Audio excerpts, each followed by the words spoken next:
화학안전. 화학안전은 역시 실무자용과 전문가용으로 나뉘고요. 실무자용은 화학안전의 기초, 그 다음에 방폭 기초로 나눕니다. 화학안전 기초는 그럼 뭘로 되어 있는지는 이제 나중에 이제 보시면 되겠지만 주로 MSDS가 뭐고, MSDS, 그 다음에 물질이 유출되면 어떤 식으로 유출이 되고, 이런 아주 기본적인 개념들을 주로 설명을 드립니다. 방폭은 이제 방폭이 개념 설명드리고 방폭 장치의 어떤 요건들에 대해서 설명을 드려요. 근데 복잡하게 설명드리는 게 아니고 방폭 기호들 보는 법, 그 다음에 코드 보는 법, 그 다음에 어디에 방폭이 필요한지에 대한 설명 이런 것들을 이제 주로 설명을 해드립니다. 이 전문가용은 이제 배관도 분석 기법에 대해서 설명을 드려요. 배관도가 있으면 이걸 어떻게 분석을 해야 되느냐? 펌프 라인, 공급 라인, 그 다음에 이그저스트 라인, 그다음에 드레인 라인 이런 식으로 해서 어떤 식으로 분석을 해야 되고 거기에 들어가 있는 부품들이 뭐가 있는지 이런 것들을 설명을 드립니다.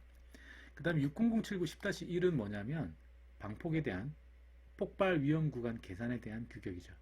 요거에 대해 설명을 또 드리고요. 이런 과정들이 있고요. 그 다음에 물질별 안전은 우리나라에서 많이 쓰는 물질들이 어떤 위험들이 있고 어떤 특성을 갖고 있어서 어떤 사고를 낼 수 있고 그래서 어떻게 대응을 해야 된다라는 내용들을 물질, 그 한 가지 물질에 대해서만 집중적으로 다룹니다. 이 물질별 안전을 하려면 화학안전 기초부터 먼저 들어보셔야 됩니다. 그 다음에 이제 배관도 고장 분석. 배관도 지금 여기는 배관도를 분석하는 내용들이고요. 이거는 고장에 대한 분석이에요. 배관이 고장이 나면 어떤 현상이 생기는지, 그래서 이것이 어떻게 사고로 이어지는지, 그리고 어떤 패턴으로 고장이 날 수 있는지 이런 것들을 설명을 드립니다. 그 다음에 JSA 분석이 있죠. 화학사고의 경우에 작업자들이 실수를 해가지고 많은 사고들이 발생을 하는데 실제 작업 지시서상에 어떤 요소들이 잘못되면은 이게 사고로 이어지는지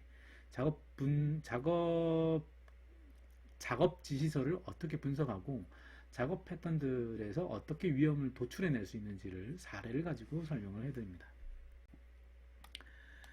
그 다음에 초동 대응, 화학물질이 유출되면 우리나라에서는 장외영향평가라는 개념이 있죠. 근데 이거는 실제로 화학물질이 공장 외부로 나왔을 때를 얘기를 합니다.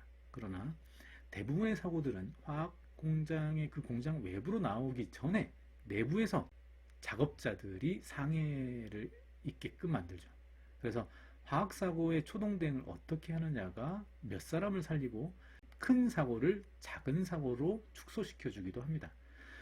이 화학사고에 있어서 가장 중요한 것은 저는 화학사고 초동 대응 기법이라고 봅니다. 이거를 모르면 사람이 죽을 수가 있어요. 그리고 저는 이 화학사고 초동 대응 기법은 전문가용이라고 일단은 말씀드립니다만 관리감독자 교육으로도 충분히 접목해 볼 만하다라고 저는 보고 있습니다. 전문가용의 끝판왕이 이제 복합 분석 사례인데요. 이거는 이제 실제 사례를 가지고 얘기를 합니다. 보안상으로 문제가 안 되는 건들에 대해서 주로 다루게 되고요. 만약에 우리 회사에 발생했던 사고들을 가지고 강의하고 싶습니다라고 하면 맞춤형으로도 가능은 합니다. 네. 이렇게 해서 화학안전과 관련된 교육 과정들이 이렇게 있어요. 되게 다양하죠. 전기, 기계, 화학, 제어 이렇게 있습니다.